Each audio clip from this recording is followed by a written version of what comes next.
High বন্ধুরা, আজকের আমি একটা হ্যান্ড পাম্প থেকে মোটর ফিটিং করব।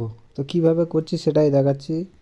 তো টিউবওয়েলের 1.5 ইঞ্চি পাইপের মধ্যে 1.5 ইঞ্চি বাই 1 ইঞ্চি টি মেরে নিতে হবে।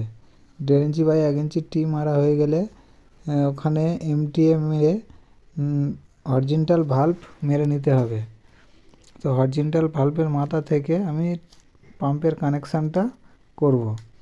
তো পাম্পের কানেকশান হয়ে গেল, এবার আমি করব ট্যাঙ্ক ফিটিং। তো ট্যাঙ্ক ফিটিংয়ের জন্য জিআই নিপিল গরম করে ট্যাঙ্কটা হোল করে নিলাম। তো ট্যাঙ্ক হোল হয়ে গেলে ট্যাঙ্ক কানেকশানটা লাগিয়ে নেব। ট্যাঙ্ক কানেক্টর লাগানো হয়ে গেলে আমি এবার ট্যাঙ্কের লাইনটি জুড়ে দেব। ব্যাস হয়ে গেল আমার ট্যাঙ্কের লাইন জোড়া। ভিডিওটি ভালো লাগলে চ্যানেলটি সবাই প্লিজ সাবস্ক্রাইব করে দিও। Tata, by.